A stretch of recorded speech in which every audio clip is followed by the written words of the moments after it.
Build Your Best Business focuses on the entrepreneurial journey, the kind of the things that happen with small businesses as they start, manage, grow, eventually exit their business.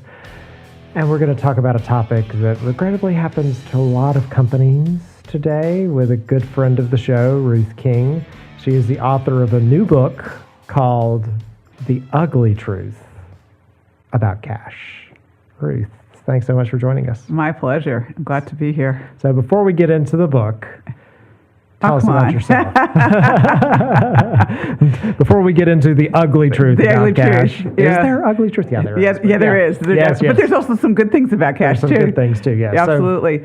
I've been a serial entrepreneur. I started my first business in 1981. Actually, I started my first business when I was a kid, but that didn't count. Right. And my first legitimate business where I actually formed a corporation was 1981, and so that's still going. It's my consulting business that I do my speaking and writing out of.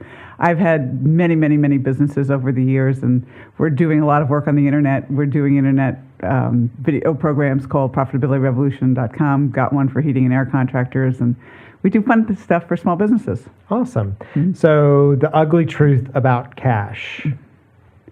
Why did I write it? Yeah, where did that come from? And it was actually the third book in the series. The Ugly Truth About Small Business was the first. The Ugly Truth About Managing People was the second. And I put this book away simply because Source Books, who had published the first two of the three-book contract, decided they didn't want to be in the small business market anymore. Oh, wow. So I put it away until about a year ago. And I had a small business owner call me on the phone and go, I think my pricing's wrong. Can you help me with this? Which is what I do, and that's what I do. And I said, sure, send me your P&Ls and balance sheets and let me take a look at them. So we put them into our format and formula.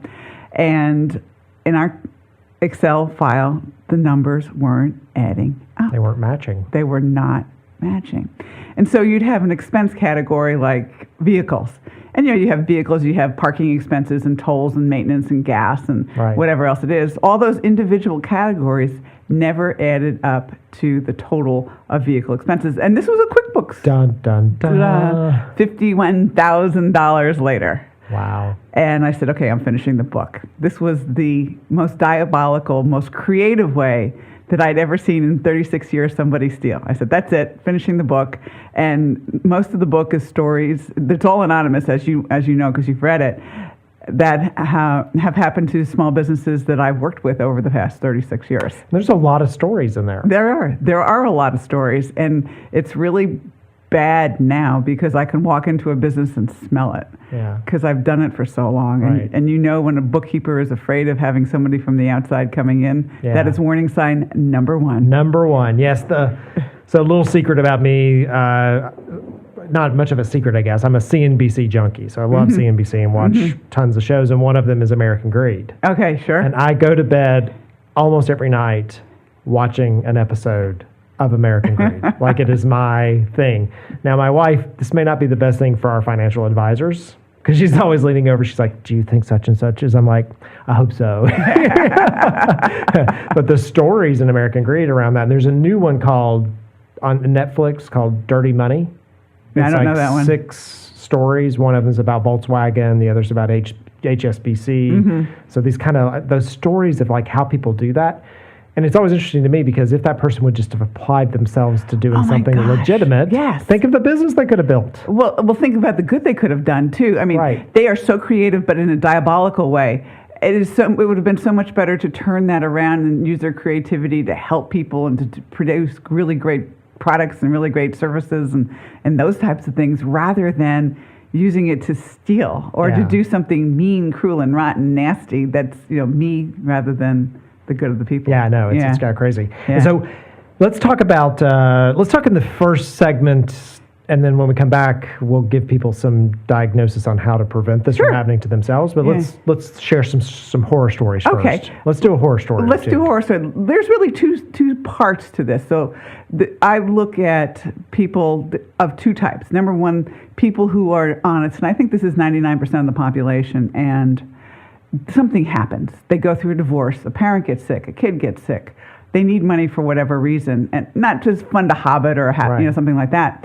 And business owners have made it so easy for them to steal that they don't know where to turn. They're emotional, they're not rational, and they just start stealing because it's easy. Yeah. And this happened to a bookkeeper who had been with this company for about 3 years, good bookkeeper, accurate, timely, the things you want a bookkeeper to be. And she went through a nasty divorce. And her attorney said to her, if I don't have a check for $3,000 by Friday, I'm dropping your case. Wow. So what did she do?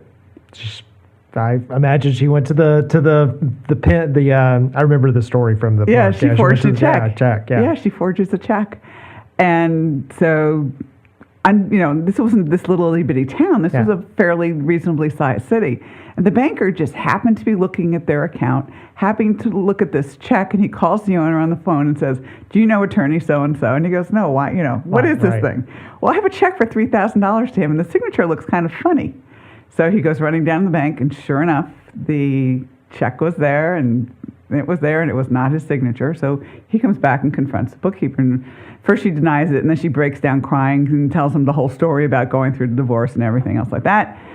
And he says to her, why didn't you come to us? You know we loan money because you take it out of the employees' checks every single week. This is an example of somebody who's generally good, stops thinking rationally, starts thinking emotionally, and it's too easy. Yeah.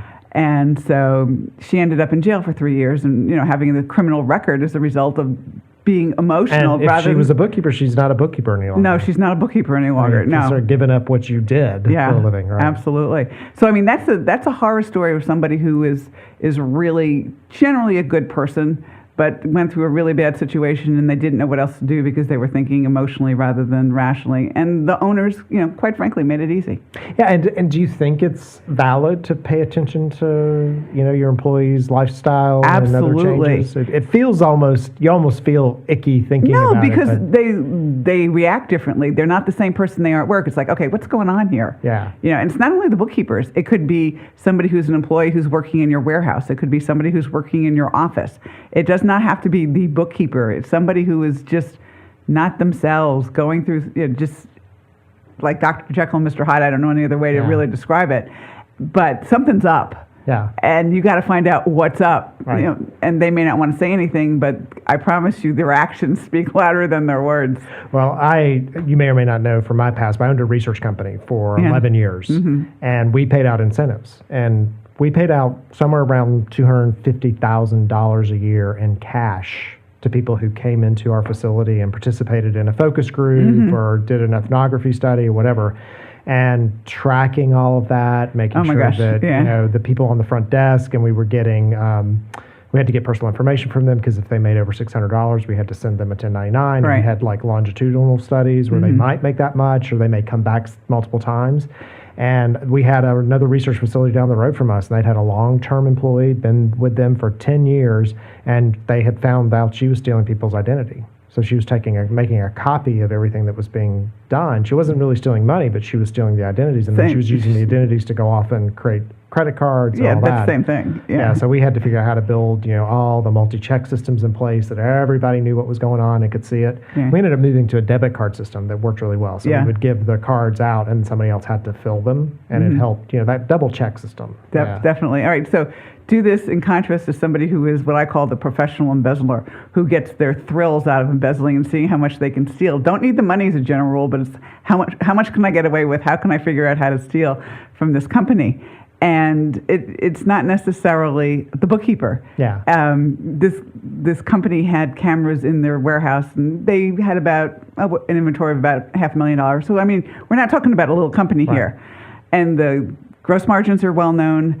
The P&Ls are well known. The material expenses are well known. It is a well-run company. And so the gross margins start going down a little bit, and the material expenses and the inventory start going screwy a little bit. Nothing major. And so the first month it's like, okay, sometimes things happen and all that sort of stuff. So we let it go. Next month the same things are starting to happen. I'm going, somebody's stealing from you, and they go, no, they're not. I have cameras in my shop. By the fourth month when this was happening, he's like, you were right. The only place they didn't have a camera was the back door, right by the back door. And so $250,000 worth of copper went out that back door. Wow. Yeah. And you think you've got to cover all the gaps. You've got to cover them. And now there's a camera by the back door. They did put him in jail. Yeah. But that was somebody who just did it for the thrill. How much can I get away with? Because obviously, $250,000 is a lot of money. Right. It's not $3,000 because I need to pay an attorney. Yeah, well, in the American Greed story, so there's the person who sort of ends up in that dire straits. There's the person who does it for the thrill. And then there are people who have kind of that insatiable appetite. Yeah. The one that sticks out in my mind is there's the place that makes the fruitcakes. And they had a guy working for them, and he wanted to drive nice cars and go on great vacations. And he ended up owning the books, and he felt like he had this lifestyle need. You know? And I'm always curious, like, how much do you really need? Like, how many cars do you really need, right? Well, there was a bookkeeper who got hired by this company, and this is a story that came to me after the book was written. And she had a gambling problem, and nobody knew about it. Yeah. And then she documented all of her theft. So it made it really easy to prosecute her. That's what you want, right? Yeah. OCD, anal retentive. And it went to gambling, all of it, like $400,000 over 3 years. Was she writing it down just because she wanted to like keep up with how well she was doing it? I have no idea. I have no idea. Wow. Well, one more before we go to a break? Is there one you could think of? There's a really quick one where you just play with undeposited funds in QuickBooks. Yeah. And you say the customer's paid, which they have, and then you go play with the undeposited funds and take the money out of undeposited funds. And as long as the books aren't balanced, I mean, you don't do the statement balances, or say that you do it right. without the reporting behind it, you can play with undeposited funds all you want. Wow. It's one of those things, and as we come back, we're going to talk a little bit about this. When I first go into companies and start working with them, the finance piece is one of those that business owners like to ignore. Like I know. They don't spend as much time there as they should or could, and you think they would. You know, I mean, it's their money. They didn't start the business for that, so they don't pay attention to it until something happens. Yeah, or in a business that's doing well. You know, those are almost the more dangerous. You know, when you have to really pay attention to everything, you know it. But when your business is doing well, stuff kind of hides out. Yeah. You know, it hides out. So when we get back, I want to talk about what are some tips and techniques that, Absolutely. things that you should be putting in place, just some general good practices that might help prevent this. Right. For Keep the businesses. honest people honest. How's that? That's right. That's right. So we're back in just a minute. You're listening to Build Your Best Business. I'm talking today with Ruth King. She's the author of The Ugly Truth About Cash and some of the stories that I like to watch before we go to bed. Back in just a minute with Build Your Best Business.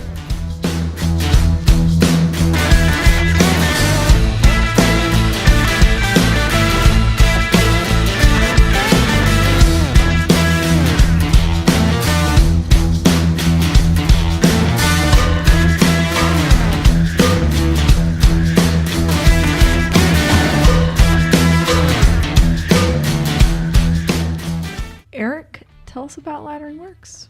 So Laddering Works is a company that helps other businesses in one of two ways. Okay. So your company is either growing and you're not exactly sure how to keep up.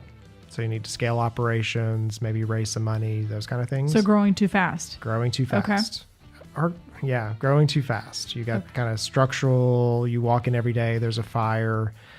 You've been doing it longer than 3 years or 1,000 days, and you still feel like you can't step away from the business and take a vacation. So we help companies on that side. So sort of operational support, looking at their financing, seeing if there's a way that we can help them, get to the next level.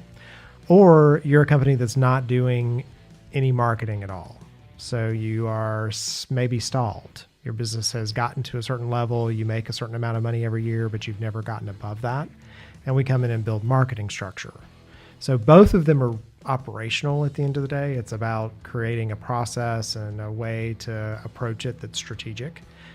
It's that owners don't often know how to do both of those. So they're really good at sales, which means they may need operational structure because they're out signing more customers than they know what to do with.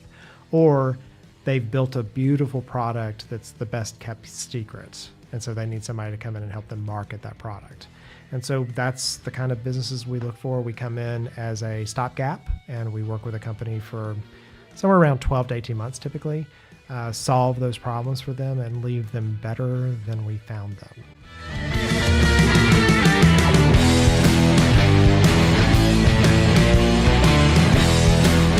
This week, we typically talk about starting, managing, growing, exiting a business. I guess this kind of falls in that managing category. It does. I'm talking to author Ruth King. She wrote the book, The Ugly Truth About Cash. And as we get into the segment, I want to talk a little bit about some of the things as a small business owner that you see them doing incorrectly, that just open themselves up for this to happen. I have some opinions. I'm interested to hear yours too. But yeah, what are some things that you see that they just do wrong? That they just do wrong is they don't pay attention. Yeah. Number one, they just don't pay attention. They don't get an accurate P&L and balance sheet every single month. They don't look at it. Say that again. Accurate P&L and balance sheet every month. Every month. Every month. And do the analysis. It takes less than 30 minutes a month to do it. I wrote the book called The Courage to Be Profitable. Just follow the book. Yeah. You just absolutely need to follow that book. And it's not hard. It's easy. Accounting was invented in the 1300s by the Venetian monks. So, they didn't have QuickBooks. They didn't have a slide rule. They didn't have aiding machines. They didn't have, anything. But, okay. The Chinese had abacuses, but the Italians weren't talking to the Chinese at that point. So they had to make it easy. Yeah. And the format hasn't changed in 1,000 years, a little over 1,000 years now. So it's not hard. It's probably easier. It's just we've made it into this big thing that I don't like to deal with. But well, and I do these speed coaching events, and I think you've probably done them before. And the number one thing they all tell me, and I'm typically talking to them about marketing or something else, but I'm always interested in the numbers because they tell you such a story. Yeah. I need to know the numbers. That's going to help me understand where we're going to go, what it's going to look like. Right. And they so often tell me, I'm like, so how up to date are your finances? They're 6 months. If they're lucky, they're 6 months. They're 6 months. Yeah. Or I've had companies, I'm like, give me your P&L and balance sheet, and they give me their checking account. Or they'll give you last year's taxes, which don't mean none of them. No. Oh, yeah. Yeah. So it's that's crazy. It's crazy. And it's so much harder to go back and try to clean that up. I try not to do that because it's the past. What I say is, okay, let's start. Let's begin now. Let's do it. Let's find you a good bookkeeper. Yeah. And it's not your wife, unless she's a CPA or a bookkeeper herself. Right. And let's get started because there's not a whole lot you can do about the past. Yeah. But you can do a lot about the future if you start doing it now. Yeah. And so that regular check-in, so that's one of the things I insist with my companies that I'm working with is that we're doing a monthly meeting of some sort. We're looking at the numbers. We understand what they mean. What I'm working with now, I've been working with them for 5 years, and they did that meeting. They had no idea what the reports meant. Like they would just pull them up. They're like, oh yeah, this report comes out of, and I'm like, well, what does it tell you? Yeah. We don't know. We just look at it. And I'm like, well, that doesn't help. No, right? Definitely not. It's like okay, we got to figure out what all this stuff is, and it's not hard. It really and truly is not hard. It's just learning a few terms. That's basically it. And what they'll figure out what cash is. And the biggest mistake I think they make is that they think that the number at the bottom of their profit and loss statement is the amount of cash they have. No. Yes. Very different. Very different. It's like I get these things. Well, I made a profit. Where's the cash? It's like, well. So much more involved in that. Yeah. One thing that I talk about too is having checks and balances. So outsourcing to a bookkeeper doesn't mean you're oblivious. Right? No, it means you delegate, you don't abdicate. Yes. All right? You can delegate the day-to-day responsibility for your financial statements, but you cannot abdicate the responsibility overall because it's your name on the door, it's your signature on the checkbook, and all those sort of fun things that happen as a result of that. Yeah. It's still you. Yeah. And so what are some other tips that you give people? Always send your bank statements home. Send them home. Send them home. That reminds me of the Mad Men episode. Remember where they're like, the private man's account that goes to his office, that kind of thing? Yeah. All right, here's why. Number one, you get to see all the checks. Well, now the little microfiche of the checks, right. You're not going to see the checks anymore, but you're going to make sure it's your signature. You're going to make sure it's the right amount, and then you're going to give it to the bookkeeper who then can balance a checkbook.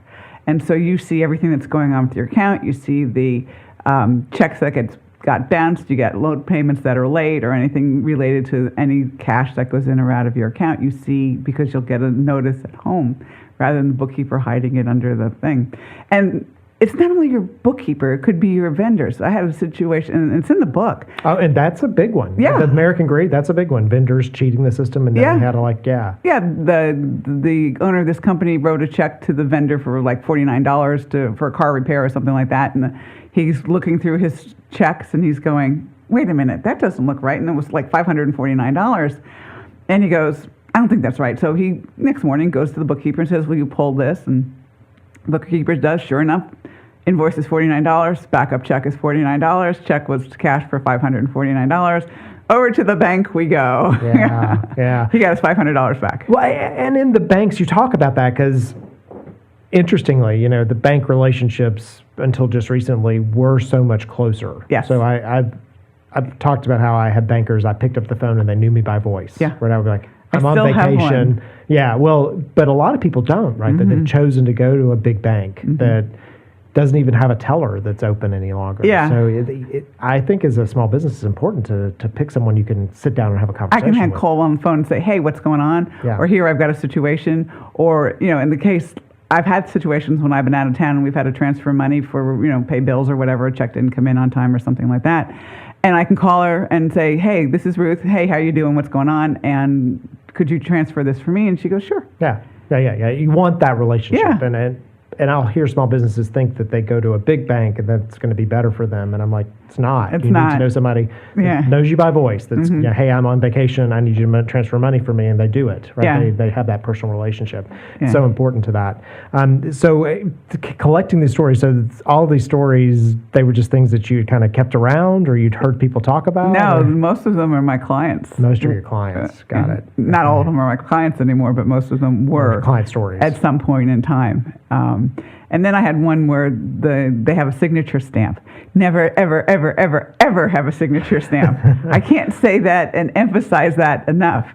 2 signatures were required. I mean, that's good. Yeah. But one of them could be a signature stamp. And the reason they got a signature stamp is because one of the 3 partners, and they did it right, one was the bookkeeper, the CFO type, and then one was marketing and one was operations, is a perfect way to start a business. Right. It absolutely is, because you have everybody with their individual responsibilities that they're really good at. You're supposed to have a monthly financial meeting like you do. And one of the guys actually got sick, and so they put together a signature stamp for him. And so the bookkeeper started using his signature and the signature stamp. And his bills got paid and stuff got coded to penalties, which is where I found it, because I knew they were absolutely on time with all their payroll taxes. And there's no way that they had any penalties, but here are thousands of dollars coded to penalties. Oh, wow. With a So hidden into something that felt legitimate. Yeah. Yeah. And so I'm looking at this going, this doesn't look right. So I started digging and I started looking at the checks, and I quit at about 50. I didn't want to know anymore. And it was really hard to tell him because he was still not doing really, really well. And they said, we're not firing him. And I went, what? I quit. I literally quit working with him. I can't help you for that. Right. I just type thing. We live in a small community and it would be too much shame. But Yeah. why would you do that? I don't get it. Yeah. One thing that I found, and I'm interested in your take, is when I go into businesses, I'm trying to help the business owner stop working in the business, working on it. Yeah. And so I advocate giving budget items to people. So like, hey, take a part of your budget and give it to somebody. And then they'll say, yeah, but that person may not have complete control over whether or not it gets spent. I'm like, no. They If you do. bonus them on it Yeah. and make them look at it, they're going to point out something that you're not going to pay any That's attention right. to. Exactly. Yeah. So Yeah.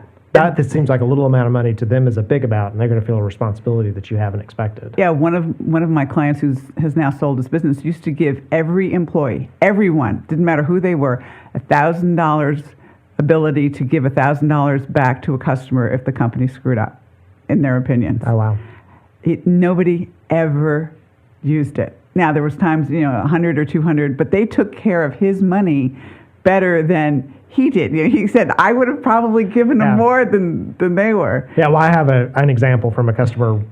They're spending about $24,000 a quarter on equipment that they were just giving away that they should have been charging their customers for. But the owner was just too nice to do it.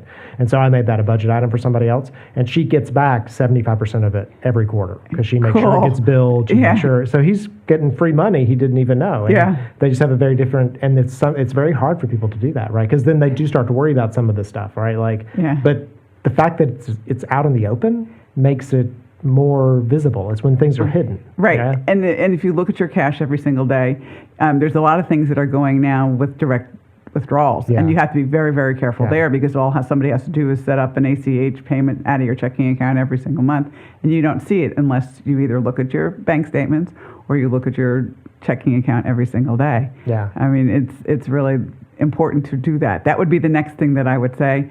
And then another thing is making sure that your balance sheet receivables and payables balance match your aged receivables and payables balance on those reports. If they don't match, somebody is playing games. Right. You know, they are absolutely playing games. And if they match at the end, you have to look at all the journal entries that they make and get a report of that at the end of the month. But all you have to do is look at those two numbers, and if they don't match, something's up. Yeah. One of my favorite vehicles I use is we do a budgeting worksheet, and then we put everything in as actuals, and you can see quickly it does reds and greens, and you're like, if we're above or below, Sure. and then that's the thing in the financial meeting we get into. We're like, oh, that's red. Why is that red? You know, we can explain it, right? But if we can't explain it, then there could be a problem. There could be a very big problem. Yeah, and there are still some businesses that take a lot of cash in the door. You know, like your old research business gave a lot of cash Yes, out, we do. which means you had to take a lot of cash in the door, and you just have to be careful because it's too easy to steal it. Yeah, in bits and absolutely. pieces. So, another book on the horizon, or is Actually, somebody gave me an idea for another book, but I'm not sure I'm going to do it. I mean, it's The Ugly Truth About Small Business, The Ugly Truth About Managing People, The Ugly Truth About Cash, Courage to be Profitable. There may be, there'll probably be some other ugly truth books over the years, but let's get this one, because the purpose of this book really is to take action and make sure that you put things in place that will safeguard your money. I mean, we're too trusting. We are absolutely too trusting, or we don't want to deal with it because we're doing really well. Yeah. We're not confrontational. And if you put this stuff in place, it's not hard. It takes 2 minutes for a lot of it. And you start asking questions, the embezzler is probably just going to quit one day and you'll never know why. And because they find it's too hard to steal from you, they're going to go to someplace that's easier. Yeah. They really and truly are. Yeah, absolutely. So as you get new stories, is there somewhere we go beyond the book to find out the new stories? Are you sharing those somewhere? I will actually start doing that because, as I said at the end of the book, the embezzlers will hate this book because I reveal a lot of the ways they steal. And I'm getting more stories from people, of ways people are stealing that are not in the book. So there's going to be a sequel to this one. Very nice. Well, it's one of those things you want to look at or hear about because there's always interesting how people think that way. Yeah. You know? And I will leave them with this. The job of a good embezzler is to become the trusted bookkeeper. Wow. All right. Well, thanks so much for joining me. It's My always pleasure. a pleasure. Yeah, to my talk with you. pleasure. You always have some interesting topics that you're thinking about. So we've been talking today with Ruth King. She's the author of The Ugly Truth About Cash, which you should go and get. Where can they get that? Amazon, bookstores, wherever. Awesome. Great. Thanks for tuning in to Build Your Best Business. And maybe what you should do before next time is go look at your books Yeah, that would be good. to make sure you're building your best business.